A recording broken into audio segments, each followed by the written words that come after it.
प्यारे बच्चों नमस्कार। कैसे हैं आप? आशा करते हैं कि आप कुशल पूर्वक होंगे और ईश्वर से मैं प्रार्थना करता हूं कि आप और आपका परिवार हमेशा सुखी रहे, समृद्ध रहे एवं स्वस्थ रहे। प्यारे बच्चों, जैसा कि मैंने आपको कल भी समझाया था कि टीचर्स के द्वारा जो होमवर्क दिया जा रहा है उसको अच्छी तरह से लर्न करें, अपनी फेयर नोटबुक में कीजिए और टीचर्स के व्हाट्सएप नंबर पर उसको आप सेंड करें। लेकिन अभी भी कुछ बच्चे ऐसे हैं जो टीचर्स की कही हुई बातों पर ध्यान नहीं दे रहे हैं। प्यारे बच्चों, बार बार आपको समझाया गया है, ये आपके भविष्य का सवाल है। ये 11th जो क्लास है वो आपकी बेस्ट क्लास है। जब तक आप 11th क्लास को अच्छी तरह से नहीं पढ़ेंगे, उस पर अच्छी तरह से ध्यान नहीं देंगे, आने वाली जो सीबीएसई की बोर्ड क्लास 12th क्लास है उसमें आपको कुछ भी समझ में नहीं आएगा। इसलिए प्यारे बच्चों, जो भी टीचर्स आपको समझा रहे हैं उस पर अच्छी तरह से ध्यान दें ताकि आपका नेक्स्ट क्लास के अंदर रिजल्ट बेटर से बेटर आ सके। तो जो भी बातें आपको बताई जा रही है उस पर ध्यान दीजिए। आज कल हमने आपका chapter 2 rights and duties in our Indian constitution के अंदर वर्कशीट 1 दिया था, जिसमें हमने 10 क्वेश्चंस दिए थे। आज हम उन्हीं वर्कशीट 1 का सॉल्यूशन आपको बता रहे हैं, उनके आंसर्स आपको हम बता रहे हैं, उस पर आप अच्छी तरह से ध्यान देंगे। जिसमें फर्स्ट क्वेश्चन है, why are right essential?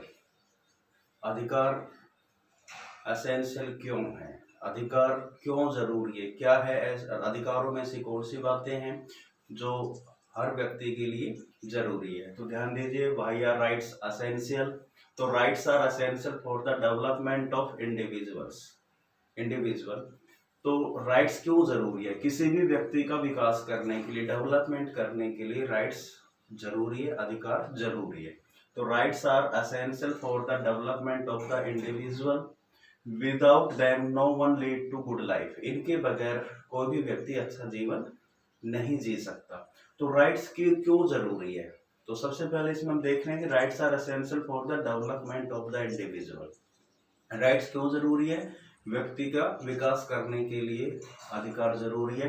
Without them no one lead to a good life. अधिकारों के बगैर व्यक्ति एक अच्छा जीवन नहीं जी सकता। Next question, what do understand by the fundamental rights? अब हमने आपको बहुत से राइट्स पढ़ाए थे। राइट्स वाले जो लेसन है, पॉलिटिकल थ्योरी जो बुक है, उसमें राइट्स के बारे में बताया था, जिसमें पॉलिटिकल, सोशल, इकोनॉमिक, नेचुरल, बहुत से ऐसे राइट्स थे जिसके बारे में हमने आपको बताया। तो इस बुक के अंदर आपको बताना है कि what do you mean by या what do understand by fundamental rights. Fundamental rights क्या होते हैं? तो the legal rights stated in the constitution, वो वैध कानून, वे वैध अधिकार जो हमारे संविधान के अंदर है या संविधान के द्वारा जो हमें अधिकार दिए जाते हैं, वो सारे फंडामेंटल राइट्स कहलाते हैं। तो the legal rights stated in the constitution, वो कानूनी अधिकार जो हमारे संविधान के अंदर है, आर कॉल्ड फंडामेंटल राइट्स, उसको हम मौलिक अधिकार या फंडामेंटल राइट्स कहते हैं। These rights are considered essential for the development of an individual. संविधान के द्वारा व्यक्तियों को जो अधिकार दिए गए हैं, वो अधिकार व्यक्ति के डेवलपमेंट के लिए बहुत जरूरी है। आप ध्यान दीजिए, तो वो राइट्स क्या कहलाएंगे? Fundamental rights. The rights, the legal rights stated in the constitution, संविधान के द्वारा जो प्रदत्त अधिकार है वो फंडामेंटल राइट्स कहलाते हैं। ये राइट्स एसेंशियल है डेवलपमेंट ऑफ एन इंडिविजुअल, एक व्यक्ति के विकास के लिए ये राइट्स या अधिकार बहुत ही ज्यादा जरूरी होते हैं। नेक्स्ट क्वेश्चन है, from which country the framers of the Indian constitution borrowed the concept of fundamental rights? अब राइट्स का लेसन चल रहा है तो राइट्स के बारे में ही सारे क्वेश्चन होंगे। कौन से देश से, हमारे जो संविधान, भारत के संविधान निर्माताओं ने कौन से देश से फंडामेंटल राइट्स की जो कंसेप्ट है, अवधारणा है, वो बोरो के उधार ली? कौन से ऐसा देश है जिसके संविधान से हमने फंडामेंटल राइट्स की जो अवधारणा कंसेप्ट है वो हमने ली? तो United state of America. Fundamental rights जो कंसेप्ट है वो हमें यूनाइटेड स्टेट ऑफ अमेरिका के संविधान से बोरो की है। In which part of constitution the fundamental rights have been given? जैसे कि हमने आपको बताया था कि हमारे इंडियन कॉन्स्टिट्यूशन के अंदर बहुत ज्यादा पार्ट है, बहुत ज्यादा इसके अंदर आर्टिकल्स है। तो जो फंडामेंटल राइट्स है, जो मौलिक अधिकारों का जो चैप्टर है या पार्ट है, वो संविधान के कौन से हिस्से में, कौन से भाग के अंदर फंडामेंटल राइट्स का वर्णन किया गया है? तो in which part of the constitution the fundamental rights have been given. Fundamental rights Bharat के संविधान में कौन से पार्ट में दिए गए हैं? तो the fundamental rights have been mention in the part 3। Fundamental rights का जो वर्णन है, जो दिया गया है हमारे कॉन्स्टिट्यूशन के पार्ट 3 में, भाग 3 में दिया गया है। The constitution of India, Bharat के संविधान के पार्ट 3 के अंदर fundamental rights have been mention, fundamental rights को मेंशन किया गया है। नेक्स्ट है question number 5, how many fundamental rights are there at present in our constitution. At present की बात हो रही है कि इस समय हमारे संविधान के अंदर कितने फंडामेंटल राइट्स हमें दिए गए हैं। देखिए, वो जो ओरिजिनल कॉन्स्टिट्यूशन था उसके अंदर हमें 7 फंडामेंटल राइट्स दिए गए थे, लेकिन एट प्रेजेंट 6 फंडामेंटल राइट्स हमें दिए गए हैं, जिसमें right to equality, right to freedom, right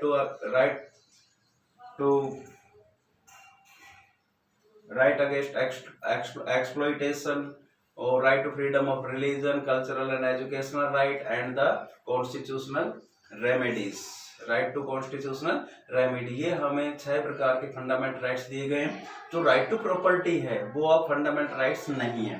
तो at present there are 6 fundamental rights in our constitution. इस समय हमारे संविधान के अंदर 6 फंडामेंटल राइट्स दिए गए, मौलिक अधिकार दिए गए हैं। Who can suspended the fundamental rights in India. Bharat के अंदर जो फंडामेंटल राइट्स है उसको कौन सस्पेंड कर सकता है, कौन निरस्त कर सकता है?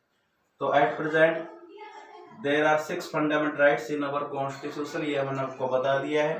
तो who can suspended the fundamental rights in India. Bharat के अंदर फंडामेंटल राइट्स को कौन सस्पेंड कर सकता है?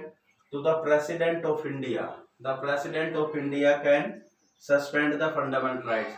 भारत का राष्ट्रपति फंडामेंटल राइट्स को सस्पेंड कर सकता है।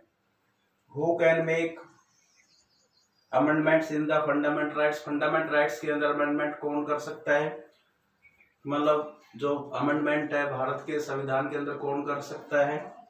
तो union parliament has the power to make amendments in the fundamental rights. Union parliament, हमारी जो पार्लियामेंट है वो पार्लियामेंट 3 तरीकों से हमारे फंडामेंटल राइट्स को अमेंडमेंट कर सकती है फंडामेंटल राइट्स के अंदर, जिसके अंदर सबसे पहले एक सिंपल, कुछ प्रोविजन ऐसे जो सिंपल मेजोरिटी से किया जा सकता है, कुछ ऐसे प्रोविजन इसमें 2/3 मेजोरिटी की आवश्यकता होती है, और कुछ आर्टिकल्स या प्रोविजन ऐसे जिसमें 2/3 majority plus 1/2 of the state approve जब करते हैं तो अमेंडमेंट कर सकती है। तो यूनियन पार्लियामेंट को यह अधिकार है कि वो फंडामेंटल राइट्स के अंदर अमेंडमेंट कर सकती है। आगे के जो 3 क्वेश्चन और है, 10 क्वेश्चन हमने वर्कशीट में दिए थे, तो 7 क्वेश्चन आपको हमने बताए हैं। नेक्स्ट जो 3 क्वेश्चन और हम आपको आगे बता रहे हैं।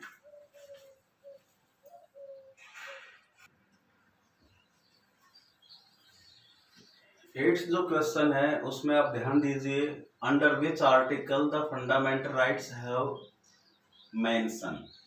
देखिए कौन से आर्टिकल्स में फंडामेंटल राइट्स मेंशन किए गए हैं, ऐसे कौन से आर्टिकल्स है जिसके अंदर फंडामेंटल राइट्स दिए गए हैं। तो the fundamental rights have been mention under article 14 to 32। जो आर्टिकल दिए गए हैं वो आर्टिकल 14 से 32 तक है। जैसे कि राइट टू जो इक्वलिटी है वो आर्टिकल 14 to 18 है। इसी तरह से राइट टू फ्रीडम है वो आर्टिकल 19 to 22 दिया गया है। इसी तरह राइट टू अगेंस्ट एक्सप्लॉइटेशन है वो आर्टिकल 23 and 24 में है। इसी तरह से राइट टू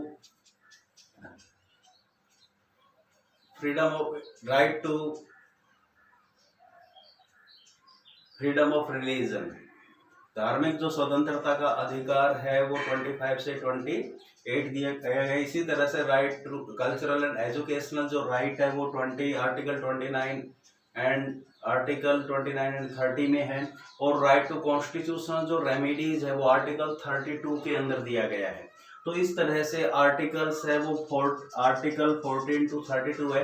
इसी तरह से जो आर्टिकल 31 है वहां पर हमारे ओरिजिनल कॉन्स्टिट्यूशन के अंदर राइट टू प्रॉपर्टी दिया गया था, लेकिन वो उसको फंडामेंटल राइट्स का दर्जा उसको छीन लिया गया। वो राइट टू प्रॉपर्टी अब फंडामेंटल राइट्स नहीं है, उसको एक लीगल राइट्स बना दिया गया है। तो इस तरह से आर्टिकल 14 to 18, 19 to 22, 23, 24, 25 से 28, 29, 30 एंड 32 तक हमारे फंडामेंटल राइट्स मेंशन किए गए हैं कॉन्स्टिट्यूशन के अंदर। Is right to property fundamental rights? क्या राइट टू प्रॉपर्टी एक फंडामेंटल राइट्स है? इसमें आपको बताना यस और नो। तो no, right to property is not a fundamental right. Right to property एक फंडामेंटल राइट नहीं है। राइट टू प्रॉपर्टी एक फंडामेंटल राइट नहीं है। तो right to property is not a fundamental right, it is a legal right. वो कैसा है? एक लीगल राइट है। राइट टू प्रॉपर्टी एक फंडामेंटल राइट्स नहीं है, वो एक कानूनी अधिकार बना दिया गया है। नेक्स्ट 10th जो क्वेश्चन है, by which article of the constitution fundamental rights can be amended. अब देखिए फंडामेंटल राइट्स के अंदर यदि हमने अमेंडमेंट करना है तो कौन से आर्टिकल्स के तहत हम उसके अंदर अमेंडमेंट कर सकते हैं। तो fundamental rights can be amended by the process mention under article 368।